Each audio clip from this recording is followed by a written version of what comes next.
okay is racist. Radical feminists have discovered sexual morality in the process of boycotting the Georgia heartbeat bill.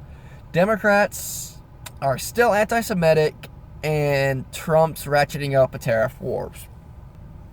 All right, this is the second episode of the week. What did I call it? The weekly news update thingy. Yeah, no one commented for a new title, so it's sticking with that. So again, you find a better name for it, comment below, let me know. Like, come up with a better name. That's all on y'all. But yeah, let's get into the news. So late last week, a guy got banned from Wrigley Field where the Cubs play for doing this on air, like behind a reporter. He just went like that. And he got banned because for some reason people think this is a white supremacist gang sign. It's not. It's never has been. That never even was a remotely thing that people talked about till about 2 years ago, when trolls on a website called 4chan, which is a bunch of internet trolls, that's all it is, said it was, and the media bought it because the media is full of idiots. But no, this does not mean is not white supremacist. If this is white supremacist, every single person basketball player after they make a three is a white supremacist. Every 14-year-old boy is a white supremacist, because this is a game. If you put it on your knee and your buddy looks at it, you get to hit them. Or, hey, you want to do that? Okay.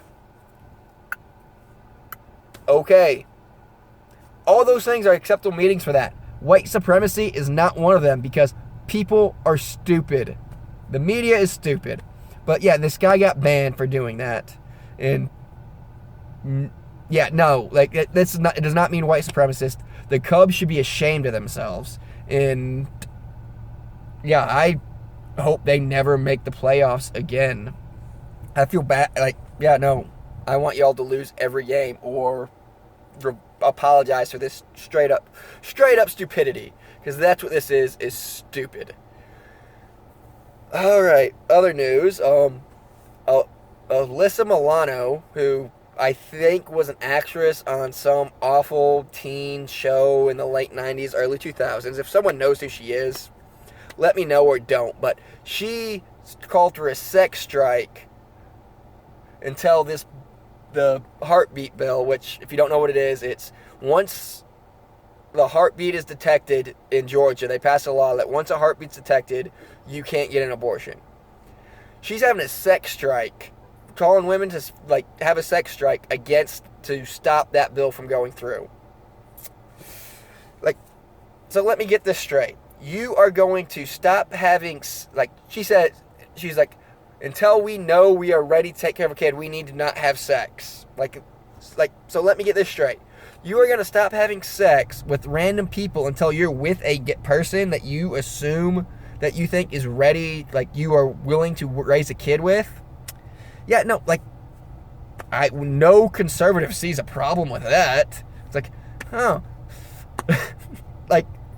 Yeah, you're going to stop all this promiscuous sex and just find someone you're willing to have a kid, not have sex until you're with someone you're willing to have sex with? Welcome to every someone with traditional values view of sex. That's what it is. Welcome to the club, Alyssa Milano. Oh, wow, you're just not a smart woman. And she's getting tore up all over Twitter for this, because it's people pointing this out. And then, and she's not the only one freaking out over this bill. A lot of people are freaking out over this bill. AOC said, this is a backdoor ban on abortion. It's not really a backdoor ban. It's a pretty straightforward front door, boom, they're trying to ban abortion. That's what this bill is designed to do, which is a great thing. And then there's some movie companies that are refusing to work in Georgia now, which has for the last couple years, because Georgia has better taxes than California. They've been shooting movies in Georgia because of better taxes. But now, because you don't want to pay your awful leftist taxes, you're making there. But now, since they're doing traditional conservative things, that you like their tax, but you don't like their social issues, you say, we're not going to do that. We're not going to shoot movies there anymore. Want to know what everybody in Georgia is thinking? Oh, okay, don't shoot your movies here. It does not affect us at all. 90% of the people that are, like, especially the people that supported this bill, how many of them are really working on movies? Like, you're hurting your own leftist agenda people in this. But, yeah, no, it's, yeah, don't, like, that's how if Texas passed that and they said we're going to stop making movies in Texas, it's like, okay, we don't care. And that's how every person, like, why does Hollywood think we care about their opinion so much? It baffles me. But yeah, radical feminists just discover, like, we're not going to have sex with people unless we are willing to raise a kid with them. It's like, that's the way it should be. Okay, then other stuff. Democrats are as anti-Semitic as ever. Over, like, Friday or Saturday, Representative Rashida Tlaib of Michigan said some borderline anti-Semitic thing. Some people, like, it's not the worst thing she said or the worst thing Ilhan Omar said, but it can, like, but it is definitely, like, anti-historic, like, ahistoric. It's not true at all. She said that Palestinians gave up land for the state of Israel. They voluntarily gave up land and said, oh yeah, come on, the Holocaust was horrible, come stay here, which is not true. Palestinians, during the Holocaust, were actively working with Hitler to kill Jews. Before the state of Israel, before the state of Israel was created, they're actively trying to kill Jews. When it was created, they were actively trying to kill Jews, and to this day, they are actively trying to kill all the Jews. Like, that's just what Palestinians do. They want to wipe out every Jew on the planet. Like, I'm sure there's good Palestinians out there, but, like, the charter in their legal Hamasist thing is that death to, like eliminate the state of Israel. That is their thing. And what she said is, and how it can be taken as anti-Semitic is, that is a trope that a lot of people on the left push to say, no, like, to paint Israel as the bad guys in this conflict instead of the evil terrorist group Hamas. Try to say, no, Israel took their lands and took away their rights and so on and so forth, and try to make Jews lose all claims to Israel, which has historically been the homeland of the Jewish nation. That's what it is, like, since basically the beginning of time. There's never been a Palestinian state ever. There has been a kingdom of Israel. Like, Jews have always had a connection to that region, and it did not get created just because of the Holocaust. There was a plan to create a state, Jewish state in that area that is actually bigger than the Jewish state is now, back in the 1917, I believe, between 1917 and 1920, right around the end of World War I. There was a plan to create a Jewish state then. So that was another. So, like, Jews have always had a historic spot for that. So that's how it could be taken anti-Semitic, saying Jews do not have right to that land. They came in and just took it and have oppressed the Palestinians, which is also not true. Muslims in Israel have more rights than they do in any other Middle Eastern country. So that's how it can be taken as anti-Semitic. And just, can we think, like, being anti-Israel is so weird. Imagine if someone came out and said, I'm anti-Great Britain, or I'm anti-Canada. Like, these are countries that are our allies, like, align with us close, are close allies. And Israel is a close ally to the United States. But people just coming out and saying, I am anti-Great Britain. saying you're anti-Israel is the same thing as saying you're anti-Great Britain. I'm not like, you can criticize Israel's policies. Israel's not above criticism. I'm not aware enough of their policies to do it, but if you are and see something wrong with it, criticize it. I criticize Canada and Great Britain all the time. They have awful health care and try to eliminate free speech. So that you can criticize allies, but saying, oh no, let's get rid of Canada, it's fucking stupid. But I don't like that's how. But I'm not. I don't.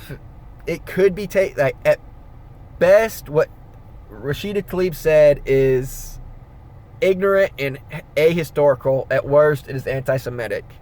And judging by her history of saying anti-Semitic things, she probably meant it as anti-Semitic.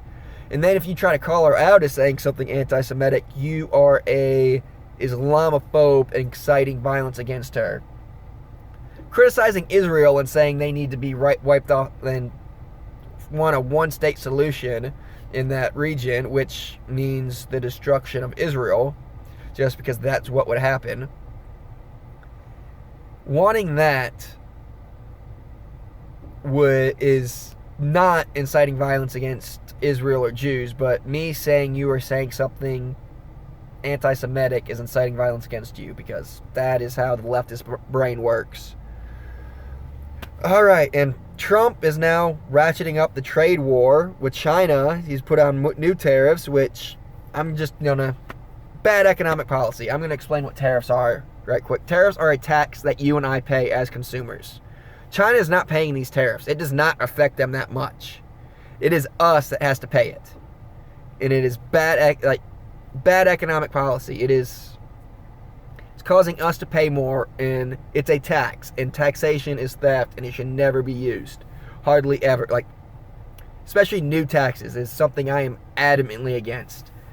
But just to explain how it goes on to us is a tariff on Chinese steel means the price of buying steel from China goes up, which means the people then buying the cars are paying, car manufacturers are paying more for steel to make their cars, and they're not going to lose money. They want to get their money back, so they're going to raise the price on cars. So we end up paying that tax on China because China is just going to raise up their prices, and so is everybody. And it just comes down to us, and we get the shaft. And then the retaliatory tariffs that China is putting on is hurting our American farmers, who that's our biggest import to China is soybean and corn. So our farmers are hurting by this. These tariffs are not helping anybody except for maybe one steel industry. So tariffs are a bad economic policy, and it could all the time, but there's ways that some people are claiming that Trump is doing this to get China to negotiate a free trade, which I'm not sure would work. But if that's what it's doing and it works out, all right, I'll come back and say, great Trump, way to go. But I don't like that strategy, honestly, just because I'm paying more tax. It's hurting American people, not China. But if they come to the table and work it out, that's great. But I honestly just think Trump likes tariffs because he doesn't know how economics works. So, that's all the major news. Oh, nope, I got one more thing. Okay.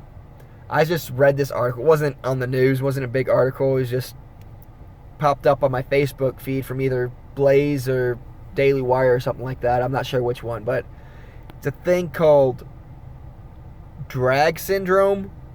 It's a thing going on, I think, in Britain. I'm about to criticize Britain. It's a thing going on in Britain where they dress Down syndrome people up in drag to do and have parties. That's what I got out. That is abuse. Dressing up a Down syndrome person as another gender is abuse. Those people should be locked up in jail and the key thrown away. That's just the stupidity. That not big news. That's just something that I roll my eyes, I laughed, and I said, God, what is the world coming to? But now we're going to talk about Game of Thrones. this last episode that came out, and there's one more. So like so yeah, Game of Thrones. Spoilers coming ahead. So if you watch this far, like stop watching, go away. I'm not gonna talk any more opinion. Like the next 5 minutes is all Game of Thrones. So yeah, parts of it were good. Dany going crazy and burning everything was good. Good. I called it. Like I knew it was predictable, but like you knew it had like I didn't want a curveball and it be her not do it just because I knew it was happening. That's what needed to happen, and it was fine. It was good. Parts I didn't like. The mount it's this whole season like has been a downer. Like it's just every episode has been like 20 minutes too long. Every single one of them.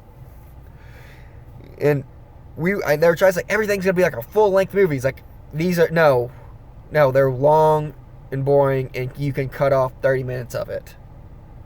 Because when Dany went crazy in this and started burning everything, like there was still 40 minutes of her just flying around King's Landing burning shit. It's like, no, I got the idea in 10 minutes. It's like, yeah, no, she's gone crazy and burning everything. You can stop her and that's what half of it was. You cut her out half of her flying and focus on the deaths of people, which the Jaime and Cersei deaths were lame. That was stupid. They should have had Jaime kill her because she was evil instead of them just dying in each other's arms. That was awful, stupid, bad. The Hound in the mountain fight, part of it was cool. Then it's like I don't know. The Mountain was just like zombie. At one point, he had a knife stuck in his head. He didn't die. That was just weird. But I don't know. That's not that big of a deal. The Jaime and Cersei thing bugged me. That was the big thing. Yeah, and then that's the thing that bugged me. Dany going crazy. It's like, it was cool. It needed to happen. Just took a little too long. So, yeah, one more episode. Let's hope they end on a high note, because this season has literally been a bummer. Every single one of them has been about 20 to 30 minutes too long. They should have just had the normal 55-hour runtime, and we would have all been way happier. So, yeah. That's the week's updates. We'll get back with you sometime next week, and probably next Tuesday or Wednesday. So, yeah, anybody have a better name for this? Comment, let me know, because it needs one. And yeah, thank y'all for watching. This is the weekly news update thingy. As always, I've been Jason Cave. Follow me on Instagram, Twitter, jcaveman93. Like, share, subscribe, tell your friends, and yeah, that's the news. All right, I'll see y'all later. Thanks for watching.